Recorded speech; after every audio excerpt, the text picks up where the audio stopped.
All right. Then we'll go right into it. Tonight's quote is from Joseph Campbell. I love Joseph. I was thinking, of course, with Sagittarius of sacred space. And so Campbell's quote is, "Your sacred space is where you can find yourself again and again."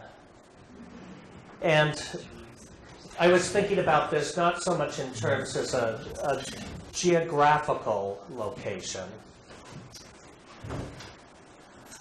but in as much as we relate to the astrological chart. To me, that is our, in many ways, our sacred geography, and the different myths that are tied into the individual chart become that sacred space. So as we study the chart, and as we study the mythologies, we get to discover ourselves over and over again. So every time we approach that, we get in touch with our individual sacred landscape. And tonight, we're talking about the Decanates of Sagittarius, the centaur, of course belonging to the element of fire. Fire immediately implies the quality of inspiration and enthusiasm. So each of the Decanates of Sagittarius will reflect this in some way. The thing that the fire signs, which include Aries and Leo, have in common is all three of the fire signs tend naturally towards some form of leadership, taking the reins of control, directing others. But also, the fire signs are what I call enthusiasm junkies. In that, whether it's Aries, Leo, or Sagittarius, each of those signs pretty much always needs to have something they're excited about. You know, life just ain't worth living unless there's something that they're excited about. So that's the nature of the fire signs. Now, it's of mutable quality, and interestingly, 3 out of the 4 mutable signs are pictured as dualistic constellations. If you think about it, Gemini is the twins, Pisces are the twin fish, Sagittarius is half horse, half man, Virgo sort of stands alone. But she has her grain and wheat. She has her grain of wheat, and it is actually believed in the past that Virgo held the scales of Libra as the goddess Astrea. And so there is somewhat of a duality implied there. But the mutable quality is both dualistic, but they are also the adapters of the zodiac. They are able to move between movable quality of pioneering spirit and the perfecting quality of the fixed signs. So they develop ideas. They bring ideas to the next stage of development. They don't always have to be on the ground floor, as do the movable signs, nor are they very interested in sticking around to polish things like the fixed signs do. Sagittarius keyword is I see. And we can certainly, from the earlier constellation, in the Babylonian constellations, this was the archer. And when the Greeks reinterpreted Near Eastern astrology, it became the centaur, though holding bow and arrow. And of course, vision is a very important skill, is a very important sense when you're involved in archery, to be able to accurately hit the mark. So Sagittarians tend to be perceptive, insightful. They tend towards what might be called cutting to the chase. They want to get to the bottom line of something. You know, the blow-by-blow report isn't always that interesting to them. You know, they want to know the outcome. Now, there are 3 decanates to Sagittarius. Lyra, which is the Sagittarius decanate of Sagittarius. Jupiter, the religious planet, is the influence here. Aquila, the Aries decanate of Sagittarius, where Mars holds power. And Sagitta, the Sun, the Leo decanate of Sagittarius, where the Sun has some sub-influence. So it's curious. We're going to see a different influence in each of these decanates, from the devotional in the first decanate, the passionate in the second decanate, and the power influence, or the esteem influence, that's tied in the third decanate. The need for success. And there you have the constellation. Body of a horse, torso of a man, holding the arrow. And each of the fire signs has a sharp edge. The centaur's is right at the tip of its arrow. The tip of the what? Of the arrow. Oh. Okay. It's when they pierce the bubble. Yeah. Get real, get real. Something Sagittarians share in common. I always describe them as having gotten up in the morning and taken truth serum. They go through life feeling like they have to tell everyone the truth. And over decades, they learned that not everyone's interested in that. Some people just want you to be nice to them. But it's the Sagittarian thing, which they want to hear the truth. They want a world that's based on that. One of the worst things you can do to a Sag is to lie to them. Because then all trust goes out the window. Their FBI files of their minds start searching for everything and anything you've ever said, and whether there's any verity tied in with that, and or whether there's a foundation to build on in the future. But that takes us to the worst trait of Sagittarius. Zane calls it sportiveness, but I think tactlessness is very apt in that compulsion to hear truth and tell truth. Sagittarians will tend to blurt things out or express things bluntly to the point. Not generally, it's not out of malice, but it can sting, and that's the nature of the arrow. It can be very well intentioned.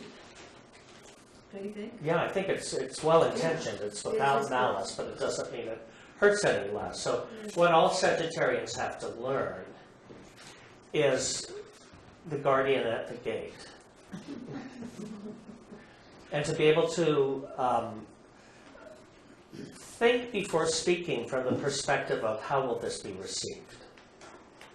Because what happens when you start poking people with sharp objects, they can become very defensive or put up their armor, and then they actually don't hear anything you have to say. So that's the challenge with that sign. Now, the first decanate of Sagittarius is the constellation Lyra. This is any planet falling from 0 degrees to 959 of Libra is in this decanate. This corresponds to the solar dates of November 22nd to December 2nd. We've already discussed the symbols as the Sagittarius decanate of Sagittarius Jupiter holds sway here, which is the religious urges. A lyra is a harp. In this case, it's described as a harp of 7 strings. And the key word, which is associated with these first 10 degrees of Sagittarius, is devotion. And I love the spiritual text for this decanate. On every plane, harmony is life and discord is death. Now, for such a large concept, Lyra is actually a very small constellation in the northern hemisphere. It's bordered by Hercules, Draco, and Cygnus. Frequently, it's pictured in star charts as being the harp, which is carried either by an eagle or a vulture. Some star charts show it alone, but most charts have it pictured in the talons of a raptor.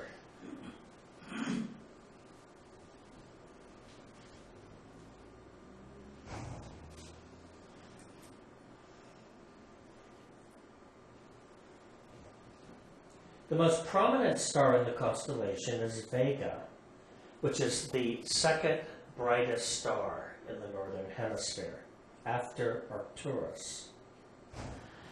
It is the 5th brightest star in the heavens. Where's Arcturus, Christopher? In the constellation Boötes.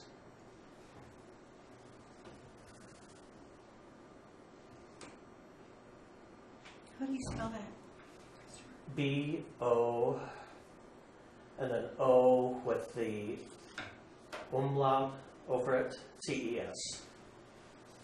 Thank you.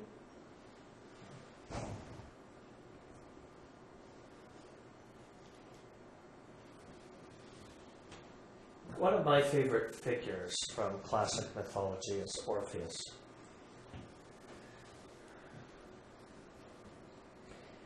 And Lyra is associated with the harp of Orpheus, who was known as the chief of all poets and musicians and the originator of the Orphic mystery traditions. Now, he received this lyre from the god Apollo. And, you know, he had just basically fallen in love with him. So, this was his gift, Apollo's lyre.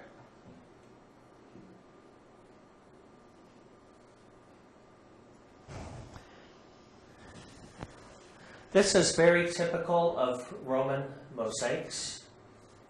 And the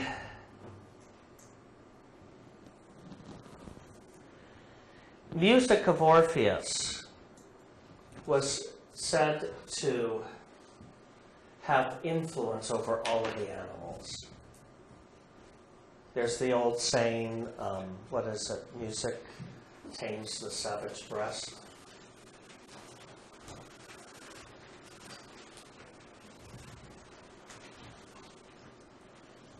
So this is going to be a theme with this particular heroic figure in mythology. Now, Apollo was in love with Orpheus. Orpheus, on the other hand, was in love with Eurydice, called Eurydice by some. And what happened? She died. And you know what happens when you die in the Greek world? You descend into Pluto, or Hades' realm. Orpheus, however, was disconsolate. And so he actually descended into Hades' realm. I think he's one of 3 individuals that ever made it there and returned. So the Orphic mysteries were all focused about the ability to go into that other realm and return back to Earth. Makes me want to ask who the other 2 were. Was it Perseus and Mercury? Mercury and Persephone. Oh, Persephone. But yeah, Perseus went down there too. So that makes 4. A party. Yeah. Hermes, or Mercury, held the role of being a psychopomp, or a leader of souls. And so he was able to move freely between the 2 worlds. And so curiously, the symbol for Mercury, which we have the cross of matter, the circle of spirit, and the lunar crescent on top of that, which is that ability to move between the physical and spirit realms. So Orpheus played, and his music softened the heart of Hades, and actually kind of tricked him into allowing Eurydice to return to Earth.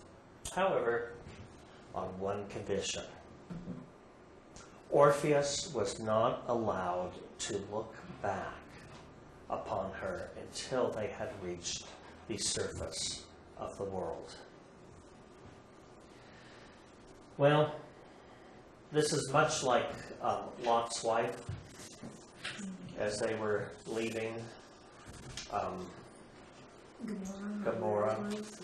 Yeah. He looked back. He was just so excited, getting to see her again and be with her again. Well, the thing is, when you're dealing with the gods, especially the 3 big guys, the brothers, Zeus, Hades, and Poseidon, you just can't break your promises. So, well, she vanished forever.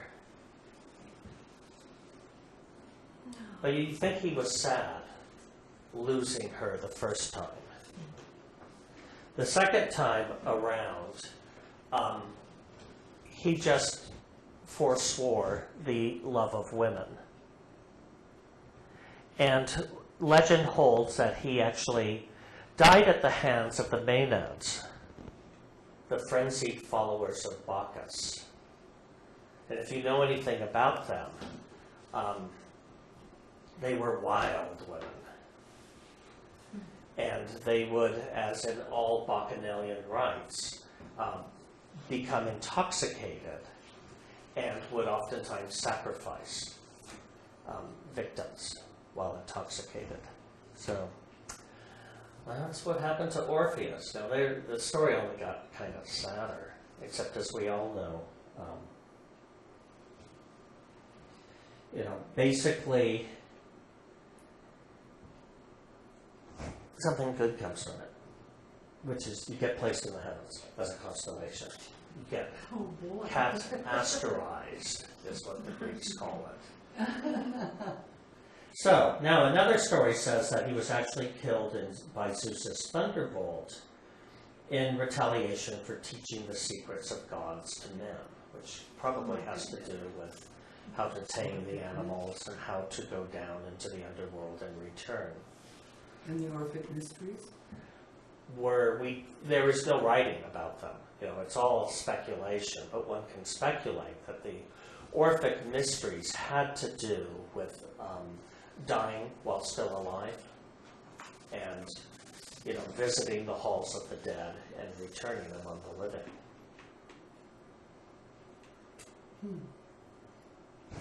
So, upon his death, his heart was placed in the heavens,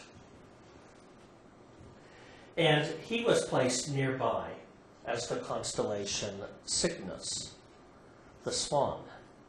So you can see here Orpheus in the form of the swan and the Lyra together in the heavens.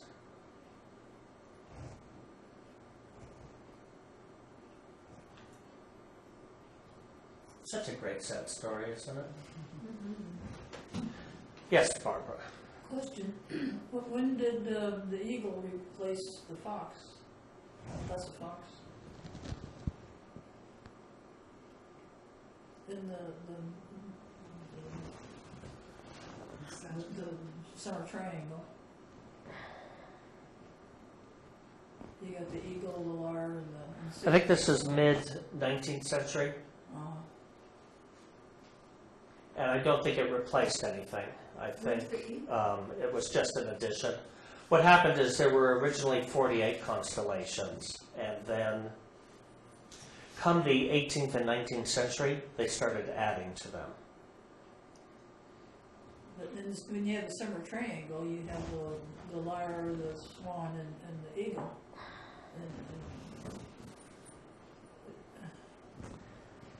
I don't know. I don't see any place for the eagle. I just wonder. Well, we'll see it in the next pictures coming up.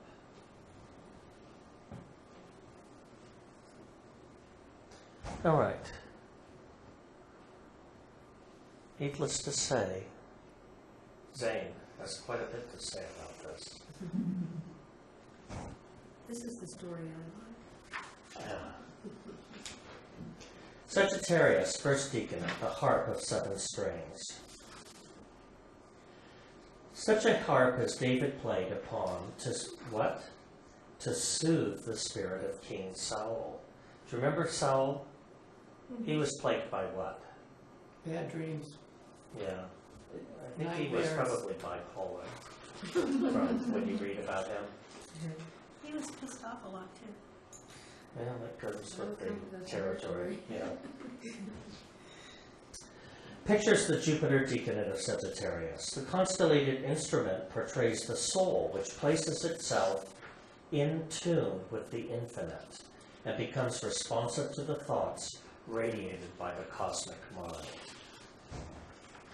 Isn't that a great concept? Resonance. Those born under its influence, when true to themselves, are the most religious of all and are capable of attaining cosmic consciousness. But their religion need not be tinctured with orthodoxy, and is often most expressed through their kinship with nature and their love and sympathy for all living creatures. Remember Orpheus, surrounded by all of the animals. They live at their best and accomplish most when they constantly feel the abiding presence of the cosmic intelligence and place implicit trust in its guidance.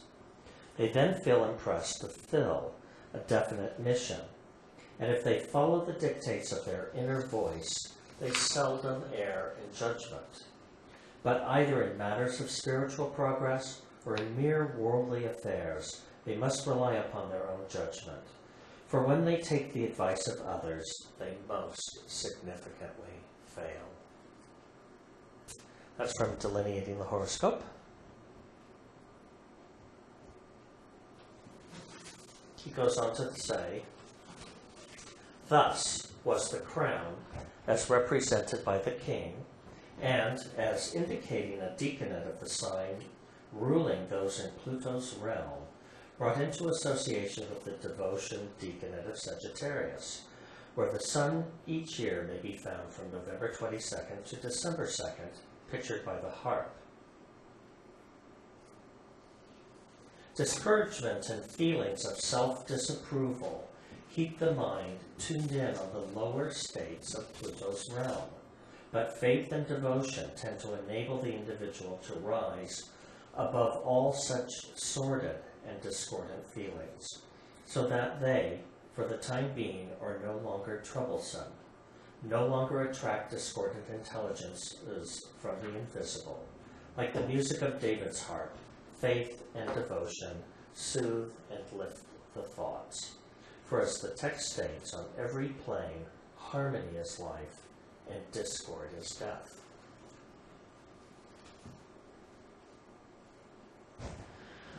So, I love the keyword to this.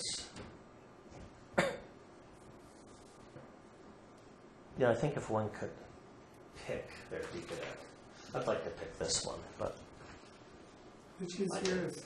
the next one.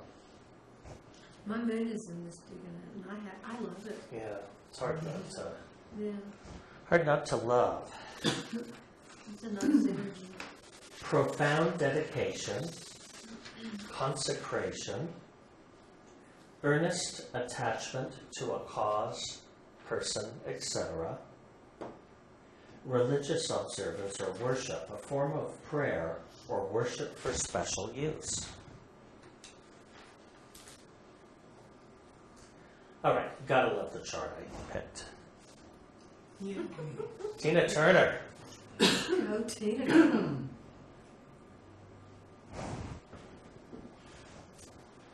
I like this quote by her. I never had that thing about being black. If the whole world was like that, maybe there would be more harmony and love. So,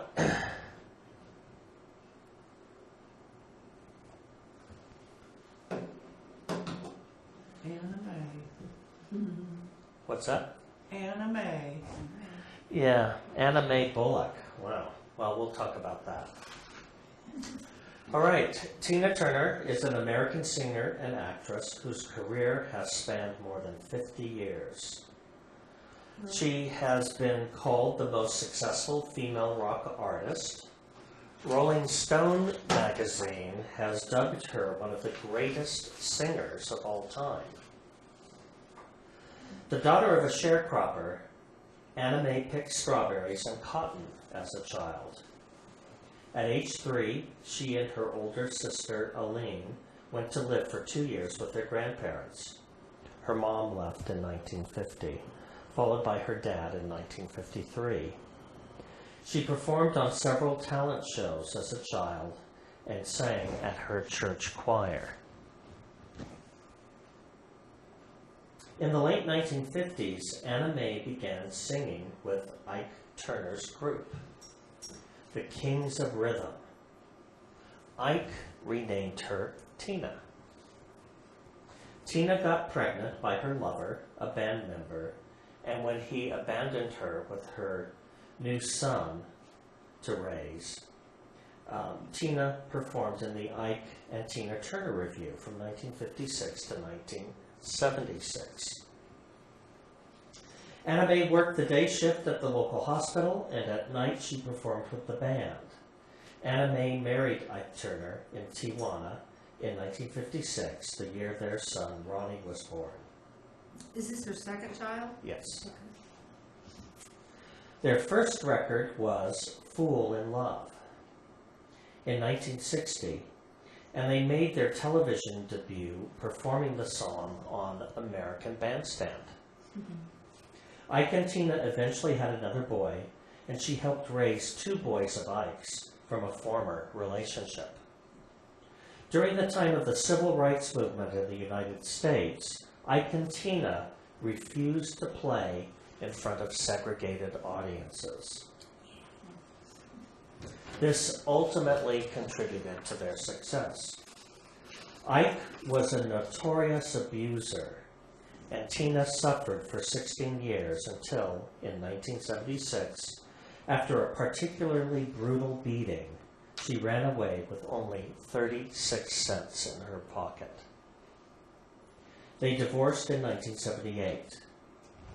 Raised a Baptist, around the time of her separation with Ike, Tina became a Nichiren Buddhist. In 1984, she hit the top of the charts in England with her Private Dancer.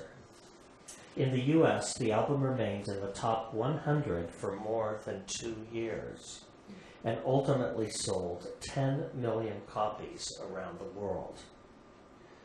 Turner played in the film Mad Max in 1985.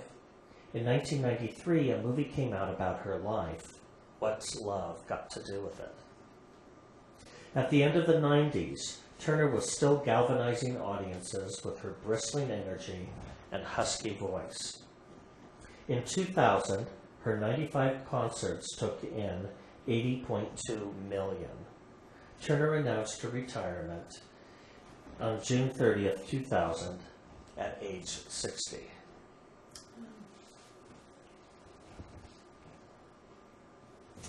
So let's look at this chart.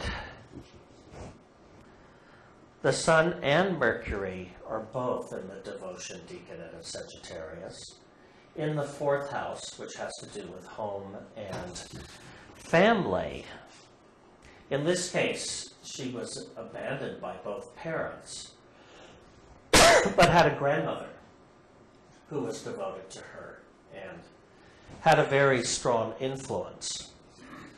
I also believe that devotion expressed when she left Ike and went on to care for her own children that, need to protect them as well. She's got that, they're square that Mars, too, up there in the 7th. Well, how does that look for an abusive spouse? Yeah. What's the 7th house?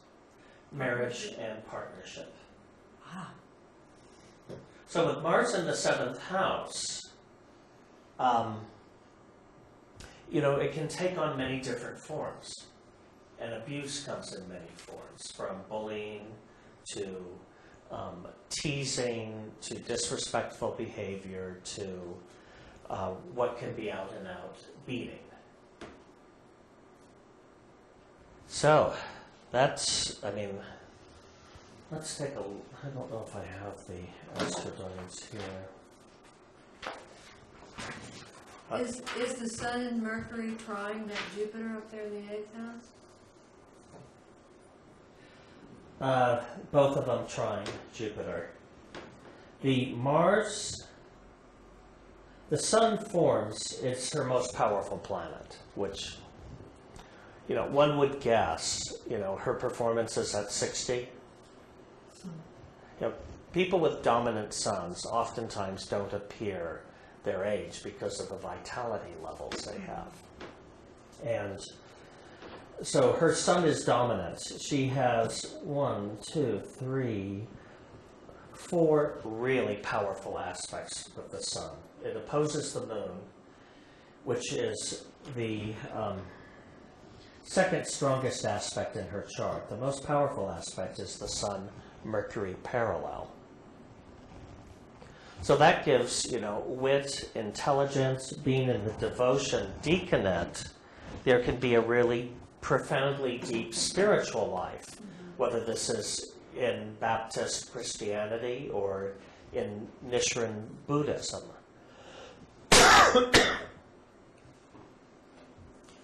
Christopher, is Sun and Mercury, is that in a grand trine with the Pluto Jupiter? Yes, we have a grand trine here. So That's a nice energy. yeah, it's a very nice energy. Sun, 4 degrees of Sagittarius, Mercury 7, Pluto's at 2 Leo. Jupiter is just at the tail end of Pisces, so not quite having moved into a fire sign yet. But that is a grand trine in her chart, and that certainly helps to explain, going from 36 cents in her pocket to, 80.2 million. Yeah. Not that all of that ended up in her pocket, but that's a huge, huge stretch. So we've got some... She's got a lot of discord, and then she's got that harmony. Right? Yeah, it's actually Where- predominantly a very discordant chart.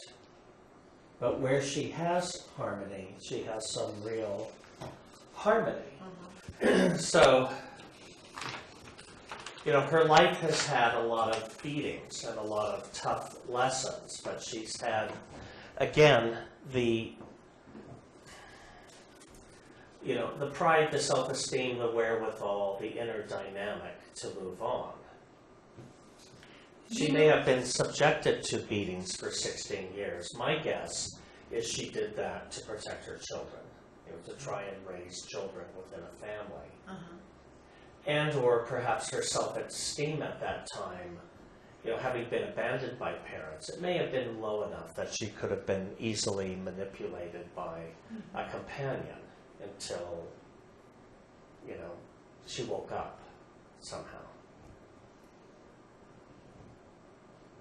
Career is the second strongest house in her chart. And what's interesting, we have Uranus, the planet of change, and the moon, the planet of fluctuation. Tina Turner had a comeback.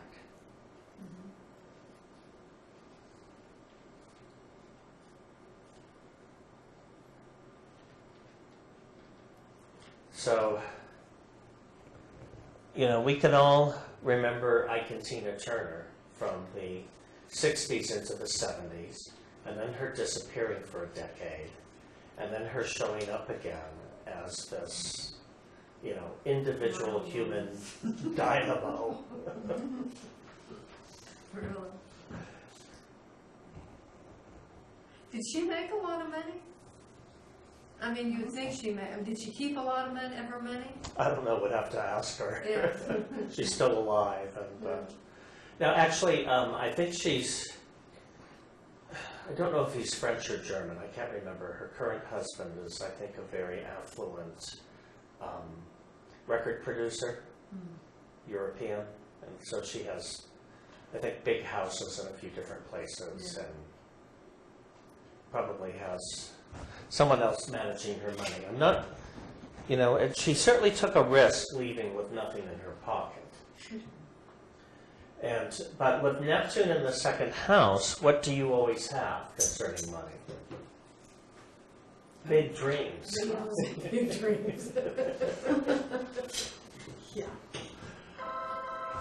I always describe Neptune in the second house as somebody who's already figured out how they will spend their lottery winnings.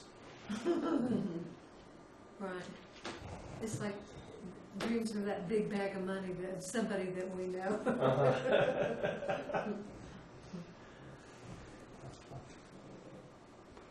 But look at this, Jupiter's opposing Neptune. So, your question is, wealth isn't always measured by how much we earn, but how much of what we earn that we can hold on to. And it's isn't that a T-square too with the Venus? It is indeed. Though what is interesting, talk about spinning straw into gold. She was able to parlay a entertainment career into something that was well-paying. Those are signs of addiction there too. The excesses of Neptune opposed Jupiter and squaring Venus out for feeling good. Good times. Yeah, right. Well, and we all feel good when we see Tina Turner up on stage like that. Yeah, exactly. So, Did she have a history of addiction? no, We don't know that. we don't know that. But addiction can come to in relationships too. It doesn't have to be physical. Yeah. Right. So, Right, if you're addicted to love, you'll put up with a lot until you no longer can. Yeah, that's why she came to What's It Got to Do With. Anyway, Yeah. that's a pretty What's love bold got to and do with extreme it? statement. Yeah, that's heavy duty. With that Venus in the fifth house, she's probably given a lot of thought to love and those kinds of relationships. But, 3 planets in Sag, I imagine she's very fun. Oh yeah. Not just on stage. I would think this is somebody who She wants to have a lives good life time. big. Yeah. Lives life big. But look at this opposition. Boy,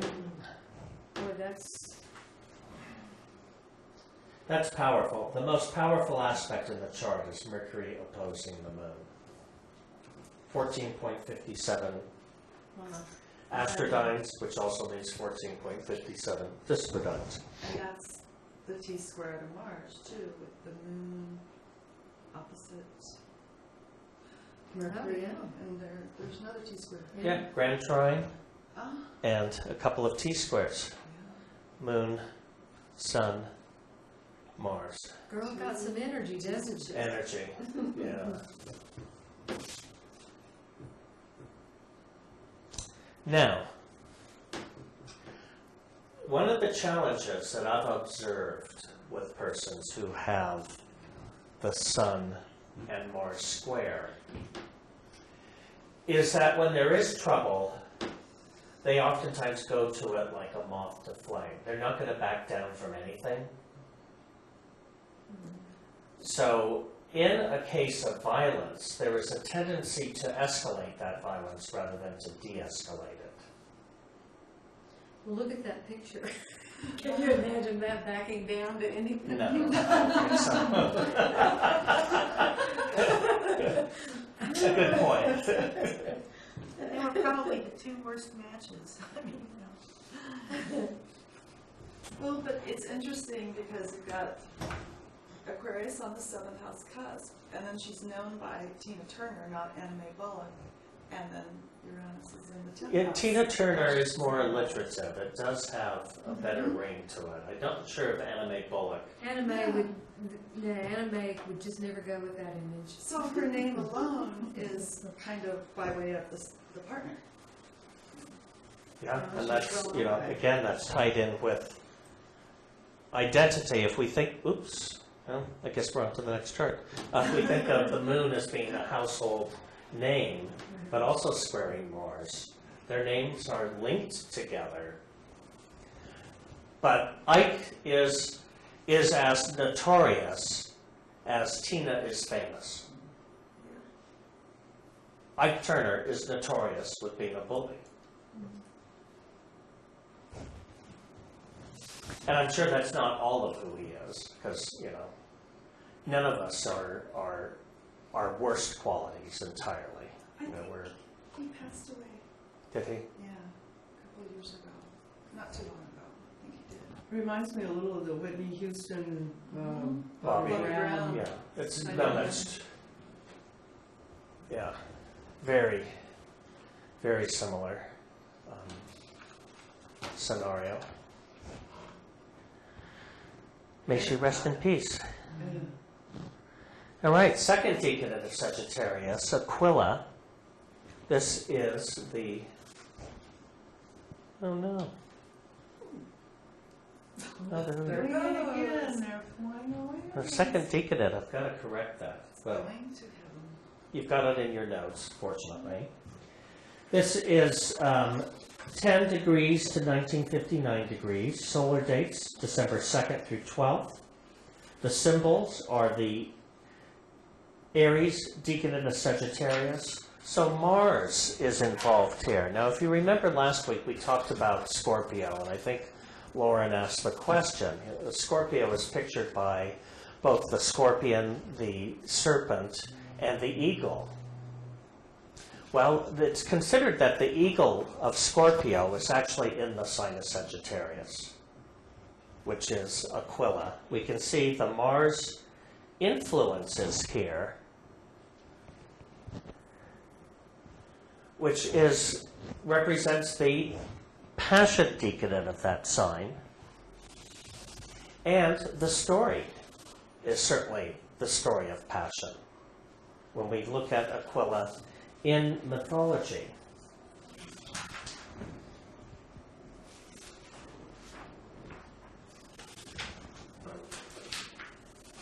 The description of this constellation is an eagle bearing aloft in its talons a young man. Well, that's quite an image. The key word for this is exploration.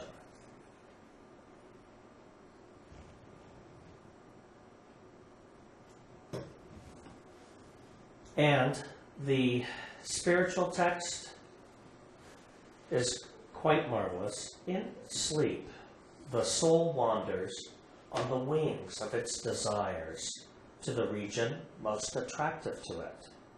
Let that region, therefore, be the highest. So this decanate corresponds to also the realm of dreams and prophecy.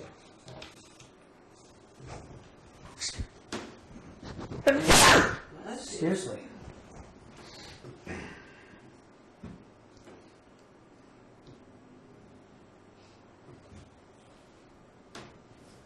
Do you need some water? Actually, You mean-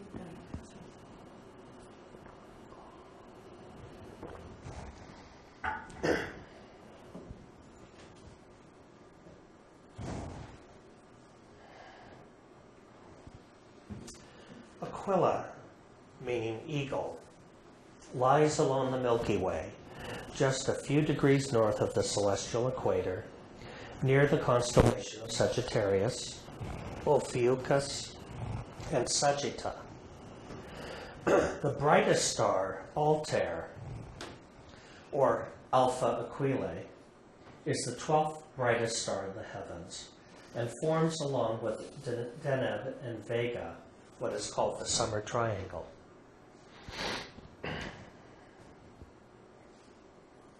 The eagle was the bird sacred to Zeus, or Jupiter.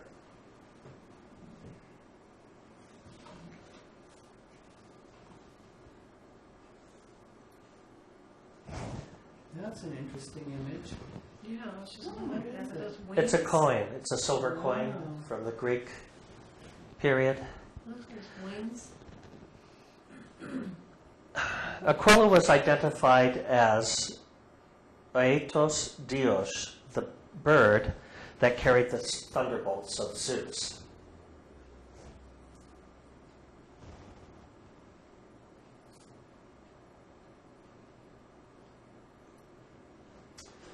Well, as we know, all of these Greek mythologies are about falling in love. Yeah, somebody is always becoming enamored with somebody else. And there are all of these different levels of love that take place. Well, here, what happened is the shepherd Ganymede was the most beautiful of mortal men. And Zeus fell in love. So, he always had a plot or a plan. And what he did was, he enlisted his bird, the eagle, to go and abduct Ganymede and to bring him to Mount Olympus.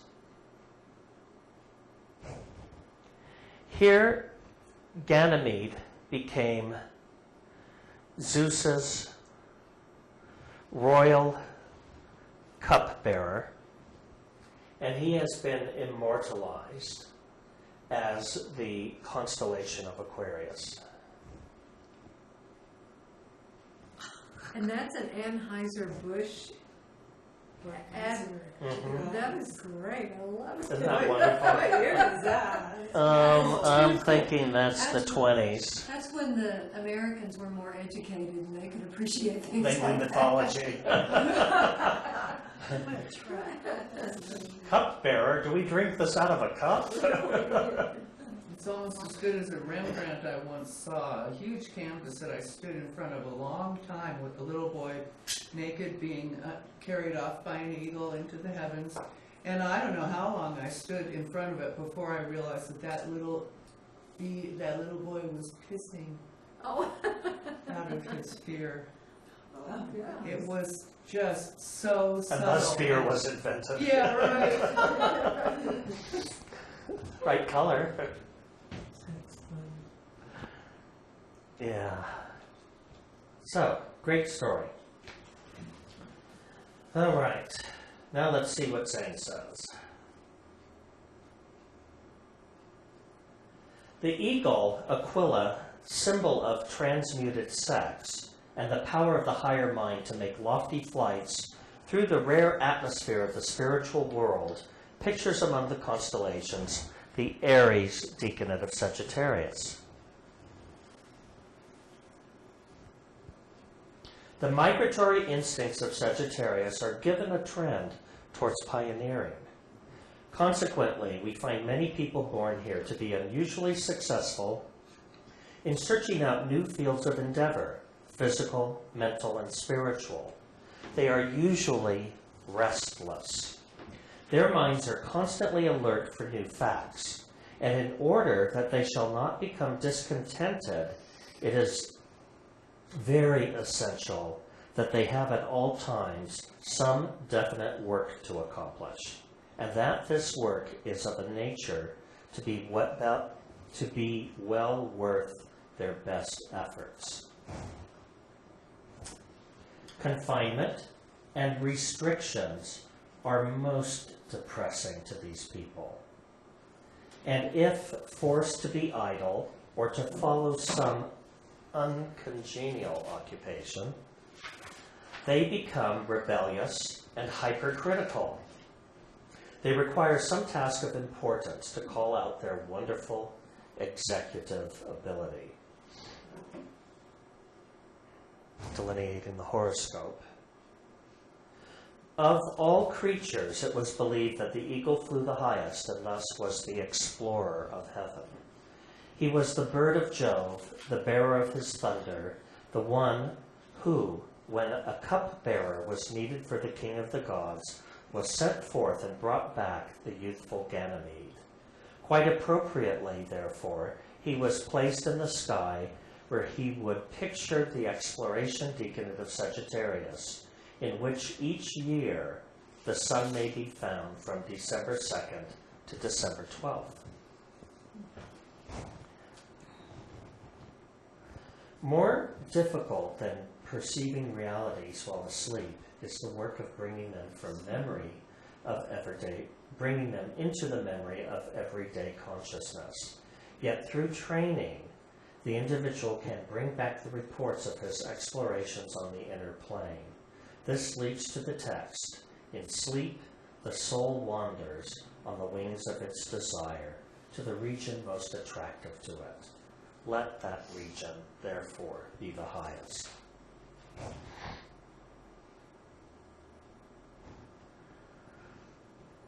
Exploration. The investigation of unknown regions. An act or instance of exploring or investigating. Examination.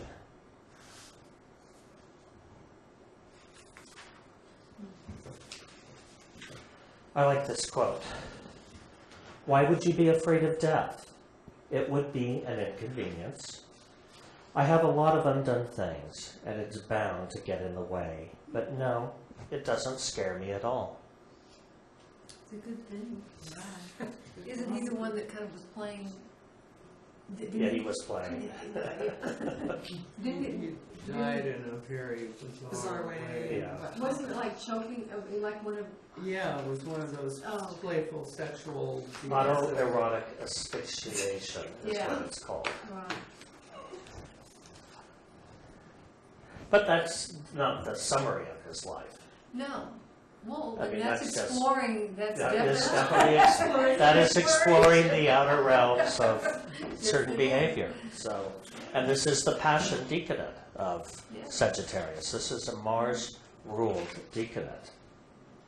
So, who is this man?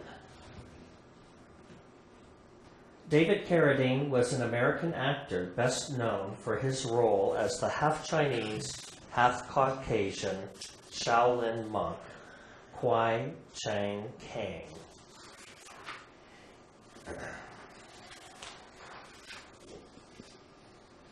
Get my paperwork in order here.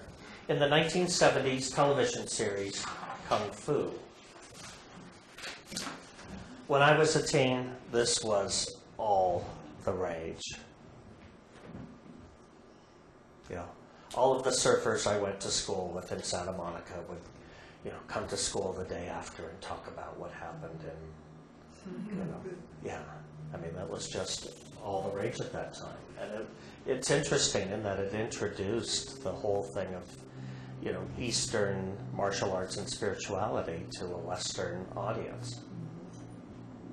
Born John Arthur Carradine, he was the first son of actor John Carradine with Arundel Abigail McCool, the first of 4 wives.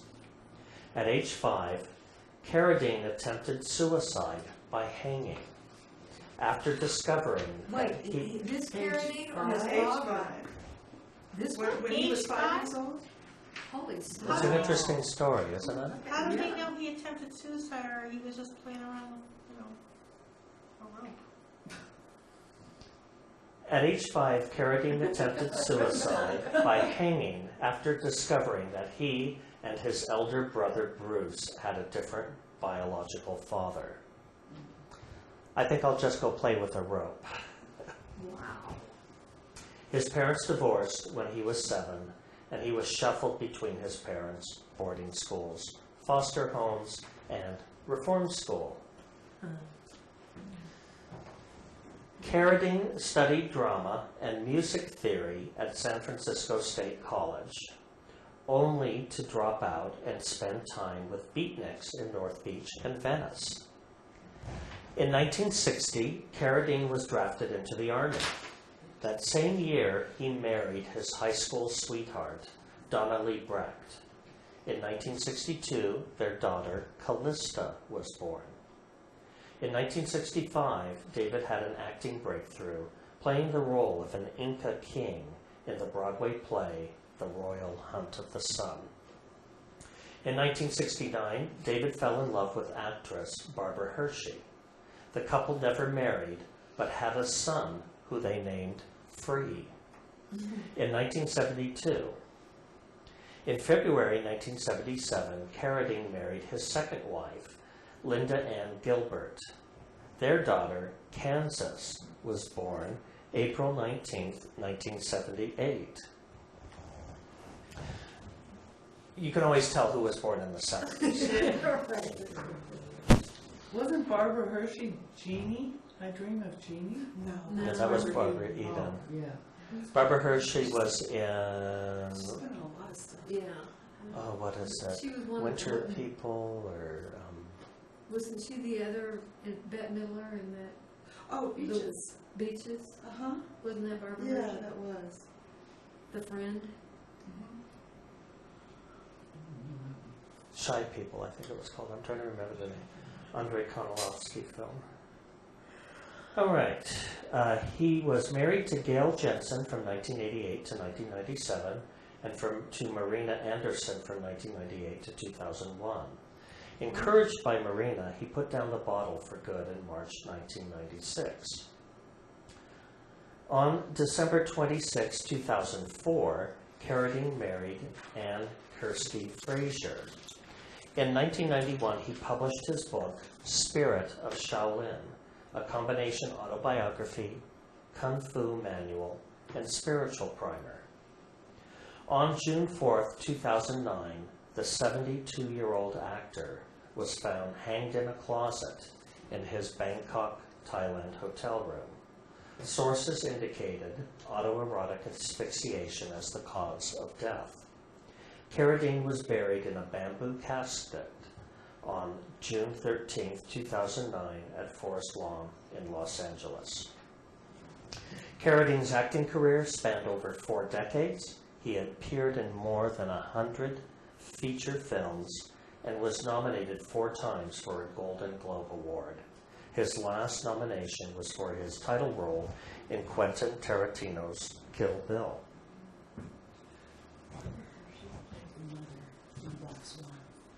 Oh, yeah. She was played the mother in Black Swan, Barbara Hershey, because I knew I'd seen her in something current, and She was great in that. yeah. Definitely an over-the-top mom. Okay. You know, it's the sun's 16th Sag in the 9th house. Religion, philosophy, the higher mind. And it's interesting, his best known role was for being a Shaolin monk. So, But as I always say, Sagittarians, it's part horse, part man. Sagittarians are what I like to call base sensualists with high aspirations. The horse wants to live in the world, and the human side wants to not be of the world. So they're torn between the extremes of temperament, and I think Carradine really represents that. When we talk about the centaurs, as we did in previous weeks, as being these, carousing, party-going animals, David Carradine definitely represented that during much of his life, but at the same time, having this profoundly spiritual side.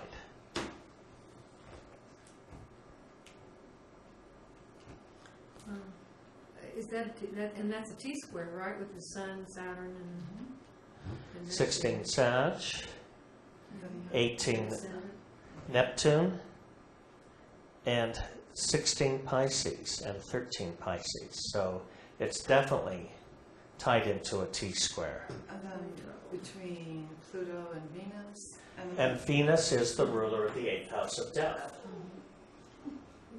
So Venus opposing Pluto, you have, the autoerotic asphyxiation. But I find it so curious that it was also, to some degree, whatever the intensity was tied into this was tied into also a childhood experience. Yeah, that's mind-boggling. Yeah. So maybe you had no fear of it. Well, it says that's what he said. Death he was not afraid of death. Yeah, what was the quote again? Let's see if I can. He said it would be inconvenient, yes. Why would you be afraid of death? It would be an inconvenience. I have a lot of undone things, and it's bound to get in the way. But no, it doesn't scare me at all. Yeah. But I also think that, much as this is the decanate of travel on the inner plane, getting out and exploring all of these different realms, once you've done that, the fear of death also goes away. Doesn't mean the fear of suffering goes away, but the fear of death does. And what did you say about Saturn opposed Neptune and square Sun?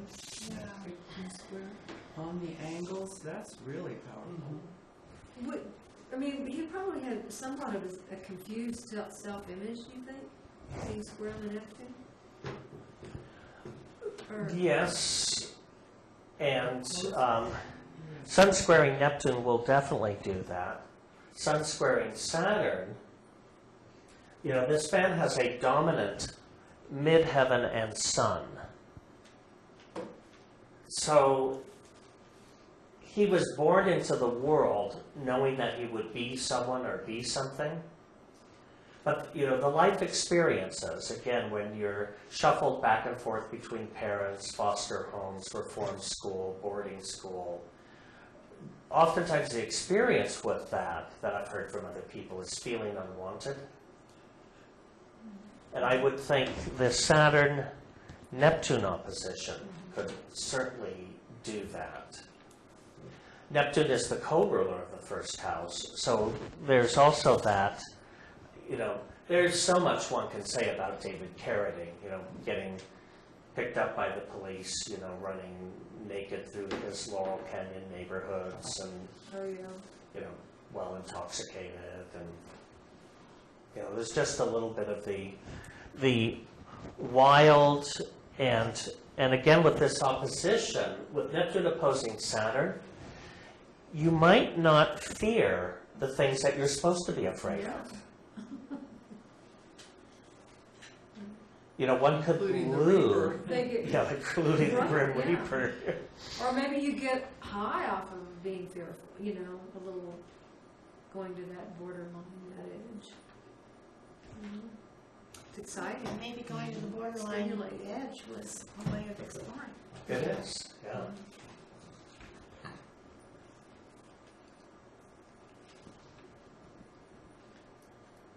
So, pretty interesting stuff.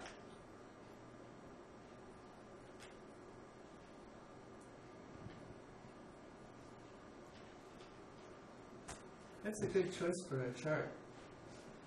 Another winner. So, Thanks. Married 4 times. We've got 4 rulers to the 7th house. Mercury, because Virgo's on the cusp. Neptune, Mars, the moon. All rule that house.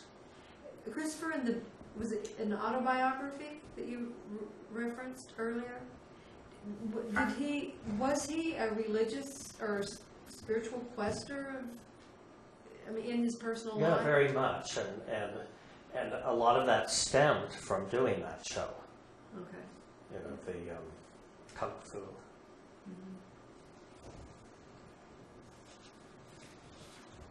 No, he was always exploring, and again, you know, part of religious exploration in the late 60s and 70s was also assisted by psychotropic experiments. I mean, that was anybody with a spiritual bent that lived through that particular phase did all kinds of exploration. All right.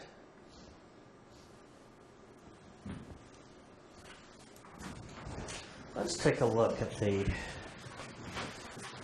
last decanate.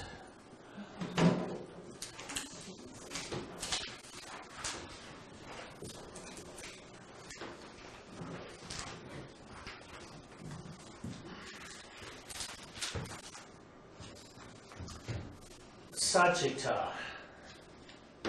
This is the Leo decanate. And there it is.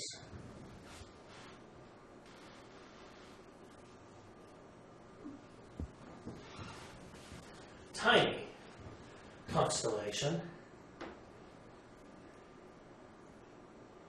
Third decanate is any planets from 20 degrees to 2959 of Sagittarius. The solar dates, the sun passes through this particular area from December 12th through 22nd. The symbols, Leo, decanate of Sagittarius. The sun is the sub-influence here. The constellation Sagitta is pictured an arrow in full flight. The word Sagitta means arrow. So Sagittarius literally means archer.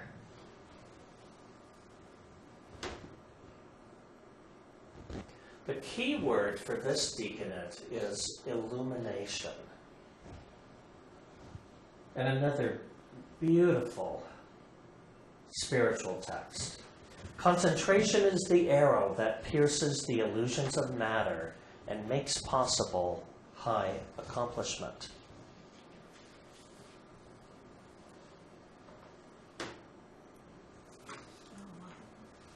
Latin for arrow, Sagitta is an ancient constellation situated near Delphinus and Aquila.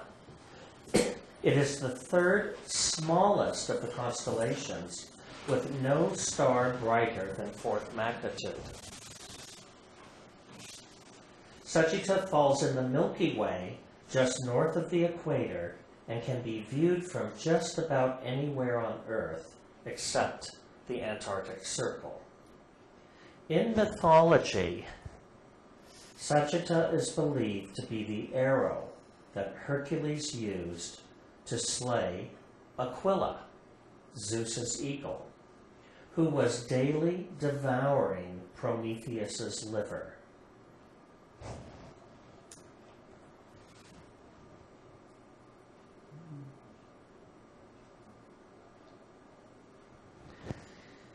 It might also represent the arrows released from Sagittarius's bow.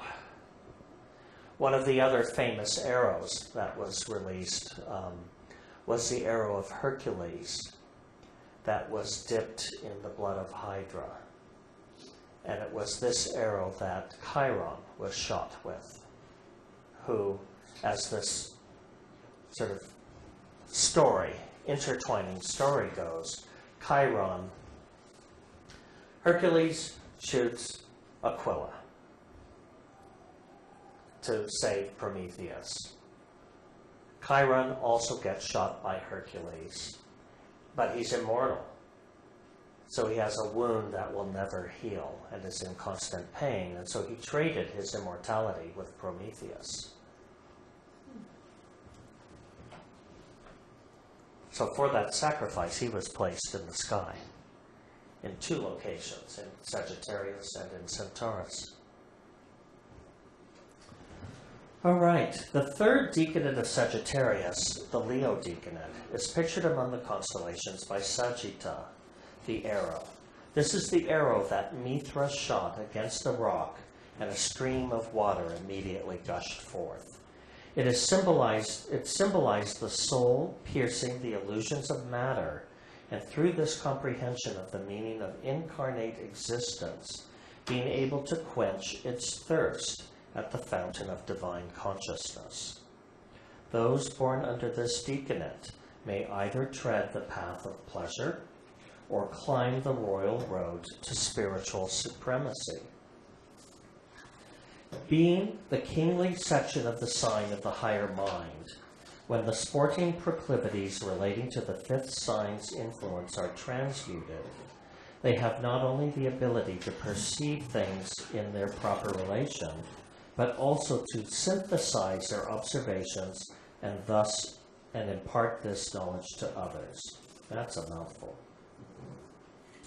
They, therefore, reach their greatest usefulness as teachers and leaders of philosophical and religious thought. And when faithful to their ideals and persistent in adhering to their own conceptions, they reach the highest states of consciousness possible to embodied man.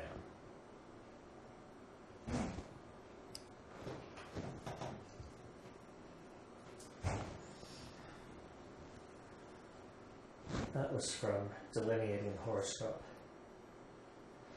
Sagittarius is the constellation of the higher mind and of religion. Lyra depicts the method by which this mind tunes in on higher planes of existence and responds to inspirational harmonics from such upper spheres, while Aquila represents the power of the soul to free itself from the limitations of physical environment and travel to inner worlds, there to search for information. We may expect the third decanate of the sign, therefore, where the sun may be found from December 12th to December 22nd, to portray still another high mental activity. And this it does, for Sagitta relates to illumination. This constellation is represented by an arrow, apparently let fly by the celestial archer. Swifter than the horse of the bowman, swifter even than the great dog represented, the middle decanate of the lower mind, Gemini, the arrow symbolizes the speed of thought, its unswerving aim, and its ability to strike the mark. Nevertheless, as shafts of light penetrate darkness. You need to go forward one. Yeah, I guess I do. As shafts of light penetrate darkness, so do the higher powers of the soul pierce the clouds of illusion. He goes on to say, nevertheless, whether it is permitted to pass from the unconscious to the conscious without censorship or not, illumination is the most satisfactory and comprehensive way of securing knowledge. I left out a W.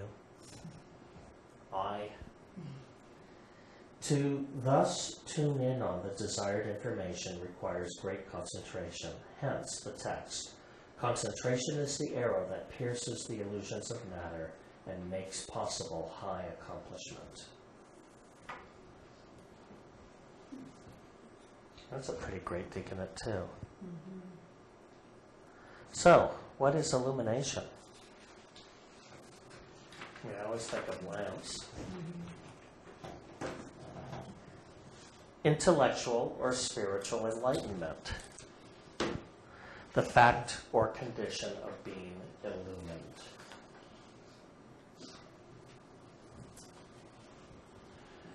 All right, Well, light is associated with wisdom, isn't it? it is. And consciousness in general, yeah.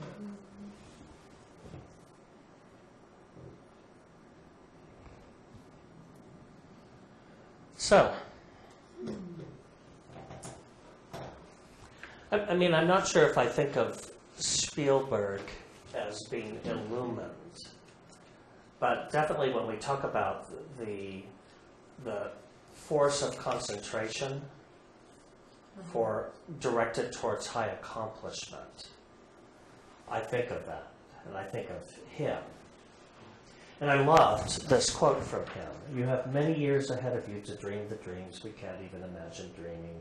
You have done more for the collective unconsciousness of this planet than you will ever know. Who is this man? Steven Spielberg is an American film producer and director with a career spanning 4 decades. Spielberg grew up in Cincinnati, hearing war stories from Hungarian Holocaust survivors who were tutored by his grandmother. Often the only Jewish kid in school, Spielberg was subjected to anti-Semitic jokes and bullying. He started tinkering with film production when he was 8 with his dad's 8mm camera. By the time he was 20, he became a professional director for Columbia Pictures. His parents' marriage was unhappy, and when Steven was 19, they divorced. Spielberg achieved notoriety and wealth in the 1980s and 90s with such film greats as Jaws, Close Encounters of the Third Kind, E.T., Raiders of the Lost Ark, and the blockbuster Jurassic Park. Spielberg was a winner of an Academy Award on March 21, 1994, for his direction of the Best Picture of the Year, Schindler's List. On March 21, 1999, he won the Oscar as Best Director for his Saving Private Ryan. Spielberg married Amy Irving on November 27, 1985. They divorced in 1989 after having one son, Max. He married Kate Capshaw on October 12, 1991. As of 1998, they had 7 children, including Max, and one of Kate's, plus several adopted kids. They live in the Pacific Palisades, California, with a personal fortune of some $2 billion. He is a quiet philanthropist, contributing generously to his favorite projects. February 7th, 2000, a day that he was released back home after a discreet operation to remove a kidney due to irregularities. To date, the unadjusted gross of all Spielberg-directed films exceeds $8.5 billion. Forbes magazine puts Spielberg's wealth at $3 billion. That's a lot of money. So, I think, what's his name? Bill Gates has more. But Yeah, but that's not bad, no, $3 billion. that's not bad. He's producing a whole lot of things lately, Yeah, a real TV, wide array of stuff. Yeah, a real explorer. I was going to say, yeah, that's what he seems to characterize his films, is his exploring, but trying to shed light on, well, like Close Encounters. I mean, that opened a lot of people's minds in ways that, And E.T. you know, and E.T., that there's something bigger out there. You know, it doesn't necessarily mean it's another person out there, but there's something bigger out there that calls us. Yeah, it all leads you to think. Now, the illumination decanate in his chart is in the house of work. He also has Mercury in the devotion decanate. I find the number of children certainly interesting with his chart. And if you look there, there's a conjunction of the moon and Jupiter and Venus, all in Scorpio in the 5th house. So, you know, this need for family is quite powerful here. But this is also the 5th house as what? Entertainment. Entertainment, films. And So- love affairs, do you necessarily read need for family so much as need for sex, enjoyment, gratification, you know, that creative entertainment aspect? Well, the moon is there, which is the philoprogenitive. He also has So- Cancer rising. And those planets trine that Cancer rising. So that's where the family in the sense of offspring, not family in the sense of aunts, uncles, cousins, brothers, sisters, and the like. But, you know, the need not only to be creative, but to be procreative. Yeah. And in this case, even, you know, caring for adopted children.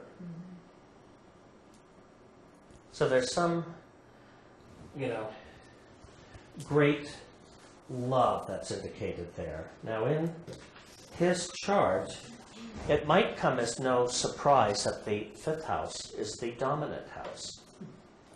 And the 5th house is the most harmonious house in his chart. So this is someone who truly has taken their best asset, and with the benefics there, turned it into a couple $2 billion. But it also sounds like, you know, I mean, if you're gonna raise 7 kids, you have to be happily married and probably pretty stable. Right, or be able to afford governesses and, you know, gardeners, cooks, Yeah.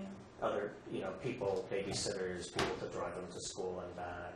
But I mean, you know, how long have they been married since 1991? I think so. Quite a while, yeah. So that's a That nice, sounds like a workable But they- relationship. steady relationship. Yeah. Right, well, I mean, it's got Saturn, they're ruling his 7th house, so it's either an absence of or a stability of. Right, and true. And what's interesting here also is the 7th house is the weakest house in the chart. What about his 2nd house? How does the 2nd house fare in power and? It is the second most powerful, but the most discordant. Not a surprise because Saturn falls there. Pluto is his most powerful planet after the ascendant. And that is the universal welfare urges. So you can sort of see that in everything from, you know, Schindler's List, which is looking at, you know, the Nazi experience in Second World War Germany from a very different perspective than it might normally be portrayed. And some, I mean, in a mildly sympathetic way. You know, very complex compassion Mhm. in that movie. That's one of the things that made it so remarkable. You could identify with any of the characters, no matter how heinous or Yeah. victimized or whatever, across the board. They were presented so deftly and well-roundedly. Amazing movie. Christopher, can I ask a question? Is it by virtue of the trine to all this 5th house activity that the ascendant becomes the most powerful feature? It is because the ascendant receives aspects from everything except the Sun and Uranus. Every other planet in the chart is forming an aspect, and that's where it gets its power. So yes, the trines are part of it. You know, there is the trine from the Moon, from Venus, from Jupiter. That square is really strong, though. There is an inconjunct from Mercury. There is an opposition from Mars. There is a semi-sextile from Saturn. As Vicky pointed out, the most powerful of all of these aspects is a square from Neptune, semi-sextile to Pluto, and a trine to the midheaven. Thank you. That's a trine to the midheaven. Yeah, and so there's a grand trine in this chart. Wow. Ascendant, Jupiter, Venus, midheaven. It's a wide trine, 10 degrees Yeah, between the angles. That's hard to, that'd be hard to, that is hard to spot. Yeah, and it's so weak. It has only I was 1/10 gonna say, 1/10 of an astronaut. right, But heck, you know, hey, you know, use what you got, you right? do. Interesting that it's so much below the horizon, you know, for such a big public figure. But you know what? He's not a public person at all. Can you name any of his philanthropic ventures? I mean, what do we know about him? There's one that has to do with the Jewish people. I used The to Shoah know. Foundation. Yeah. Yeah. The Shoah Foundation is the only Which one. works on recording and translating oral histories from Holocaust survivors. Well,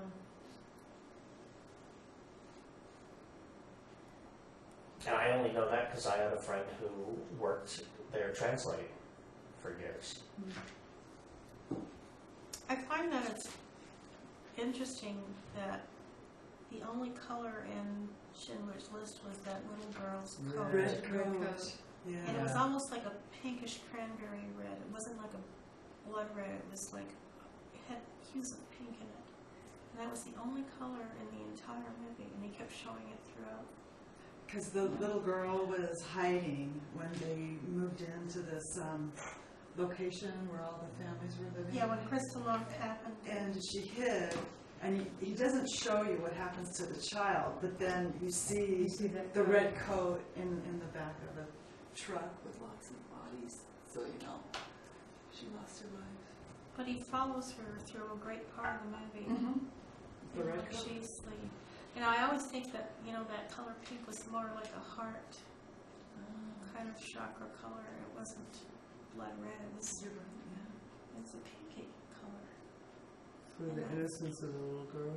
And the fact that she was like pure love. She was like 4 years old. Look, she looked like she was 4. That was the only color in the movie.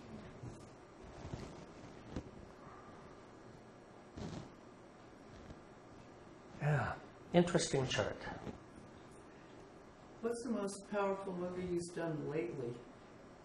But he's so active still. I'm trying to think of,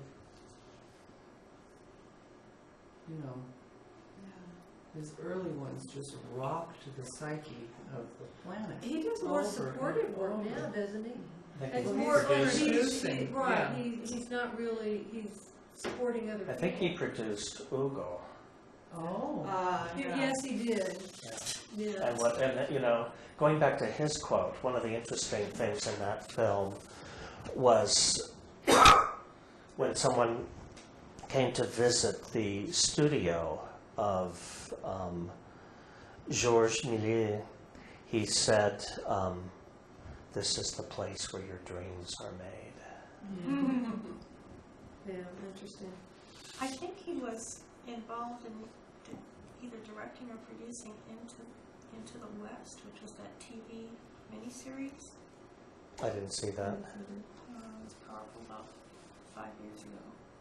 I'm almost positive he was, because I remember being surprised that he was doing a TV thing. Well, I think he's one of the producers on The River, which is a new TV show, and Terra Nova, which got canceled. The river, isn't that sort of a, you know, an otherworld kind of, yeah. So that It would, looks too spooky for me. that would show that would show his interest in psychic or otherworldly things. The thing that I'm impressed with him is that he seems to be so compassionate. And, you know, even in his views of movies that have to do with otherworldly things, it's like, well, these aliens can't be all dangerous and bad. Let's see them as beings with feelings, and you know, he always seems to invoke the compassion. The fact that he has 7 kids. Well, I think sometimes that can also happen when one is a minority. Now, in our country, African Americans and Latin Americans, because they're mestizo, physically stand out as being different. Jews look, you know, for the most part, if you are an Eastern European Jew, you know, not an Ethiopian Jew, you pretty much look like everyone else. So on a physical level, you're a minority that blends in physically. You can't be identified as easily as other minorities can, but you have that experience being a religious minority of standing out in some ways, and I think all of those films deal somewhat with the strange, the different, the outside, but not necessarily treating it as being alien. And he You know, has the Pisces. alien may not be as alien as you think. Right. And Pisces on the midheaven, involved in that grand trine of water. So that's part of him that really shows into the world, that emotional sensitivity and compassion. And it's truly interesting because we have these squares Yeah. from the house of money to the house of entertainment and film. But clearly, this is somebody who has learned to make blockbusters. Right. He's probably very generous with his work project, you know, with things that he's vested in work-wise, work projects, and probably really tight-fisted otherwise. I would think. Because of Saturn conjunct Pluto there? I'm thinking. And then they trine the Mercury in the house of work. Right. Where, you But I know, do think his films often have some of the largest budgets imaginable. right. But it has. But I would think on well, it'd be interesting to know how he is with his money. Right, on a personal level. Yeah. Right. You know, whether he Tries to live like the common man. or you know, drives to the gas station that has the lowest price. I'll bet Kate Capshaw has to mind her P's and Q's. Bet you anything. Well, it's a Saturn-ruled house. You know. But I think films can oftentimes be a great tool for illumination because it takes people into experiences that they might otherwise not have and introduces ideas to them that they otherwise might not be open to in a conversation with someone. Right. It's a lot more gentle. Mm-hmm. It's interesting, last week we were talking about interceptions, and he has Taurus and Scorpio as intercepted signs. Taurus intercepted in the 11th, and Scorpio intercepted in the 5th house. And as I mentioned before, intercepted signs are often the weakest sign in the chart unless you have a stellium in that sign. So in his chart, Taurus is the weakest sign, but Scorpio is the second most powerful. The dominant sign is Leo. What was that word you used? Stellium? A stellium. A stellium is when you have a group of planets. Any kind of group of planets?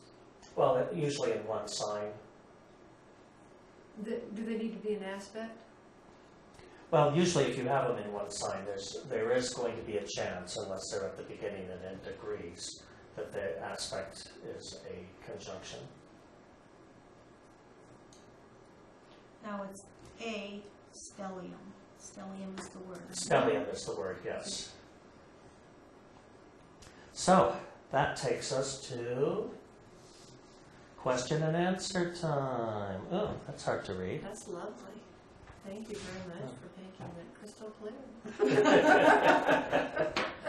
I gotta go back and work on that. I want to know. I think what If- Paul's going to want to know is, how do you do that? Anyone online has questions, type them in now. We'll entertain the questions in the room.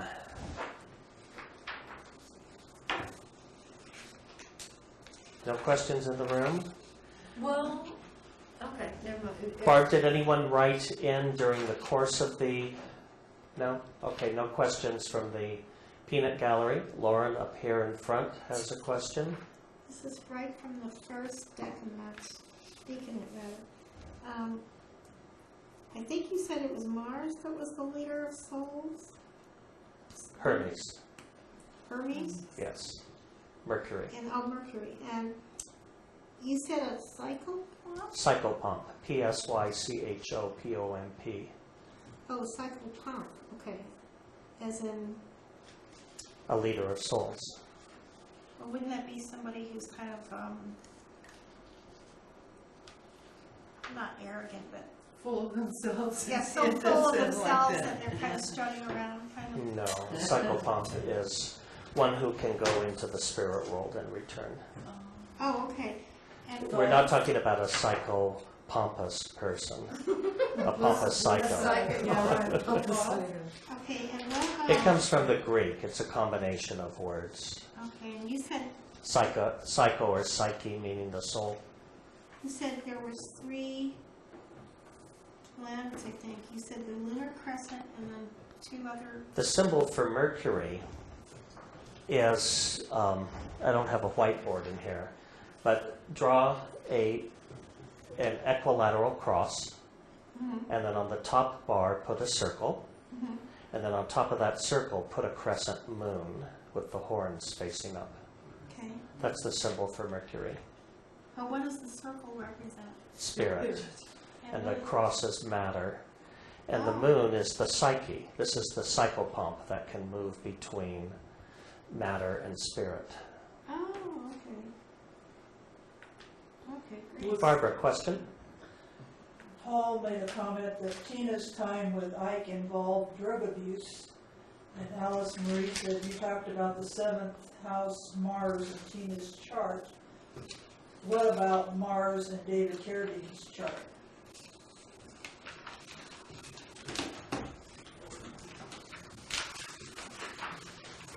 Let's go back to our charts. David Carradine. It's in Libra in the 7th.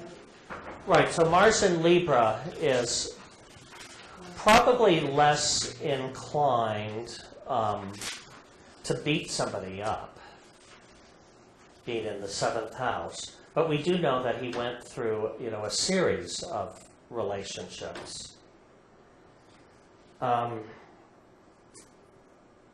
There is, in the biographical material I've read, there's no indication of abuse in his relationships. Though I did come across statements where after his death, it was mentioned by previous partners that he had sort of unique sexual request. Kinky guy. Kinky. Yeah. Well, with that Mars being conjunct Moon, that probably tamps down The aggressiveness of Yeah. Mars. 'cause that Yeah, in a our sense, he natural was known as the martial artist. But again, martial arts does require control of one's impulses rather than just expression of one's impulses. In the chart, Mars is the 2nd weakest planet. Hard to imagine conjunct a luminary and in a 7th house. Very hard to imagine. But Mars forms aspects only to the Sun, the Moon, Saturn, the midheaven and the ascendant. So he forms very few, even though he's in an angular house conjunct a luminary, he forms few aspects. So Mars in his chart has only 4.4% of his power. What's his dominant planet? Do you have his astrodyne too? Oh yeah, it's the midheaven followed by the sun. The midheaven is 14.2% of his power, and the sun is 12.3% of his power. And is it harmonious or discordant? They're both discordant. He has a strongly discordant chart overall with few, What's in that big old fat T-square? big old fat T-square. I have a general question. All right. If you're looking at somebody's chart, like say they're just a few months old, And use your teacher voice, since the folks at a distance can't hear you. if you're using, if you're looking at somebody's chart and just say they're only a few months old, so they haven't lived their life yet, can you look at their chart and see what their lessons in life are supposed to be? That's allegedly what we do with astrology, and I've done charts for numerous newborns where within a few years the parents have come back to me and said, it's pretty remarkable to me, but the child is showing all of these traits that you described. So one cannot necessarily say what one will do, but you can certainly describe to anyone dominant trends of temperament and personality and areas of their lives which will hold key interest for them, and areas where they're going to tend to have greater success than other areas, and areas of their life which will tend to be a constant source of friction to them. That's what you're able to do. So if you want to extrapolate lessons, you can only extrapolate. You can't see them on the chart. You can surmise about lessons that they will have to learn. You can surmise. Yeah, okay. When we're looking at the chart of someone like David Carradine, who's deceased, hindsight's 20/20, because you can see the mythic patterns in the chart and be able to relate them to biographical material. When you're starting with a 3-month-old, the biography hasn't yet been written. In a sense, it has been written in the chart. And so you can see those trends of energy that are seeking expression and where they will tend to seek them. But you also say that free will enters in fully. Yes. Okay. Yeah, I believe free will is what we got. And oftentimes, the only thing our free will consists of is what attitude we're going to hold towards an experience. But that's why, two people can go watch a movie and come out and say completely different things about it. Or two people can go to the same restaurant and have completely different reports about it. Or two people can be held up at gunpoint and have two different ways in which they treat that experience in their life. Yes, Barbara? Fred Michael, he said, comments about the first house, Saturn, with Scorpio rising, and the first decanate of Sagittarius, squares 10th house, Pluto. I wonder which chart he's talking about. He said first decadent, so it's Tina's problem. No, that doesn't describe any of these charts. We actually don't have that in any of the charts. I think it must we've be looked at his tonight. chart. I bet he's probably talking about his personal chart. What did it say, Barbara? Again? Comment on the first house, Saturn, parentheses, with Scorpio rising, parentheses, and the first decanate of Sagittarius, parentheses, squares 10th house, Pluto.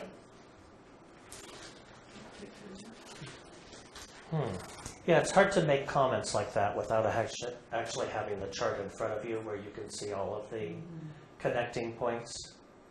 I mean, if one is just going to address Saturn in the first house, that can be anything from indicating someone who is prone to health issues in the course of their life that may shape them in some ways, or someone, in order to avoid health issues, might have to really discipline themselves physically in order to remain well in their life with diet, nutrition, exercise, etc. Saturn in the devotion decanate to me might indicate somebody that would go down a line of health that might be tied into devotional practice, such as yoga or qigong or something like that. But without the entire chart, I'm always hesitant to make a comment. He says it's a chart that he's delineating. Okay, yeah, it's really hard to say without the entire chart, but the square from Saturn to Pluto could also make for a compulsive person, and or somebody who has a conflict going on between their personality, first house, and their what they may feel is their life mission, Pluto in the 10th. Sometimes we have missions in life which we don't want to take on because they require that we develop selflessness. And if you have Saturn in the first house, there is a tendency towards selfishness. And from David Carradine's chart, we might assume with Saturn in the first house that he is somebody that had a high degree of self-interest. All right. Paul's comment, great answer. And Fred Michael says, thank you. All right. Would You're there- welcome. Can I? Thank you all. Yes. When you did what you just said about the Saturn being self-interested, that's not like being self-absorbed in the, is it more self-interest out of fear, out of, Self-preservation, Self- self-protection. right, it's not so much that you're, okay, never mind. I think all self-interest is out of fear and out of self-preservation. That if I don't do this, I will lose out on what I have. Some people are real dominating, and they want to suck the air out of the room, but it's not necessarily a fear thing, right? Or Sure. is someone sucking? Well, it could be. Sometimes they are fearful that they won't get the attention they feel they deserve. Sometimes if you have a dominant afflicted sun, that's the feeling you get around those type of people, because the insistence is that the attention always be directed towards them. Right. Would you read that Saturn in Pisces in the first, which is really conjunct the ascendant for Carradine, as that kind of, it might be fear-based in the sense of needing attention, not wanting to be overlooked, martyred, victimized, those kinds of feelings.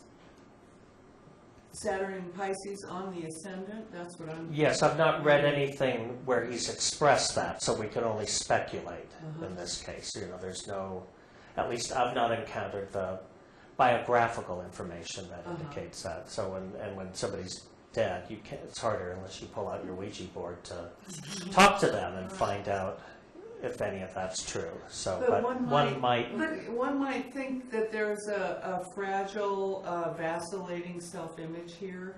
Right, and especially because the ruler of the first house, Neptune, opposes the Saturn. Mm-hmm. There is a lot of conflicted self-image. And maybe diluted Confusion, self-image yeah. even. Very much. But Saturn would be trying to reach for reality too, trying to reach for some mooring, some... In the sign of Pisces. Yeah, how you do it, right. But that's what makes for that opposition too. Could have been a pretty conflicted psyche.